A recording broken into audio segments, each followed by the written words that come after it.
అందరికీ నమస్కారం అండి. ఇట్లు మీ కృష్ణవేణి ఛానల్. ఈరోజు వీడియోలో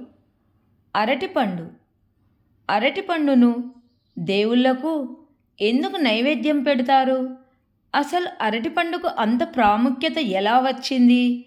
దీని గురించి ఈ వీడియోలో తెలుసుకుందాము. దుర్వాస మహర్షి చాలా మటుకు అందరికీ తెలిసినదే. దుర్వాస మహర్షి ముక్కోపి, కోపం తెప్పించిన వారిని ఇట్టే శపిస్తాడు.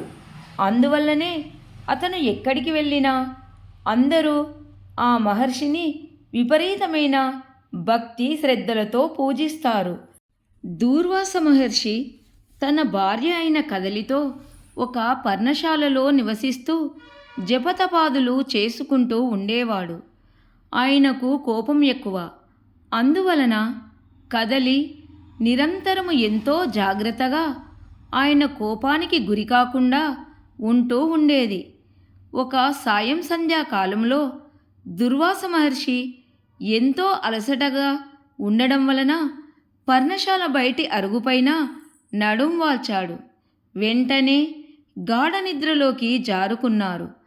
ఆయన అర్ధంగి అయిన కదలి ఎంతోసేపు ఆయన నిద్ర లేస్తాడని వేచి ఉండి సాయం సంధ్య చేయవలసిన సమయము దాటిపోతుందన్న భయముతో ఆయన్ను లేపడం తన కర్తవ్యంగా భావించి ఆదమర్చి నిద్రిస్తున్న దుర్వాసుని తట్టి నిద్రలేపింది.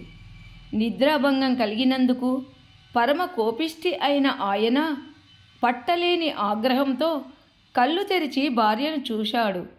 ఆయన నేత్రాల నుండి వెలువడిన అగ్నిజ్వాలలకు ఆమె భస్మమైపోయింది.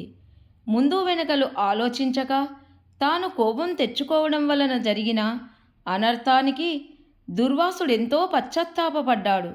చేసేదేమీ లేక మౌనంగా ఉండిపోయాడు. అయితే కొన్ని దినాల తర్వాత దుర్వాసుని మామగారు తన కుమార్తెను చూసేందుకై ఆశ్రమానికి వచ్చాడు. ఆయన తన కుమార్తె గురించి అడగ్గా దుర్వాసుడు మామగారు తనకు శాపమిస్తాడనే భయముతో మెల్లగా జరిగిన విషయమంతా చెప్పి క్షమించుమని కోరి తన తపోశక్తితో ఆ భస్మం నుండి ఒక చెట్టును సృష్టించాడట. అదే కదలీ వృక్షము, అంటే అరటి చెట్టు. దుర్వాసుడు తన మామగారితో, మీ కుమార్తె కదలి అందరికీ ఇష్టురాలై కదలీ ఫలం రూపంలో అన్ని శుభకార్యాలలో భగవంతుని నివేదనకే కాక మానవులు చేసే అన్ని వ్రతాల్లోనూ నోములలోనూ అన్ని శుభకార్యాలలోనూ ప్రముఖ స్థానములో ఉండి గౌరవం పొందుతుందని వరమిచ్చాడట.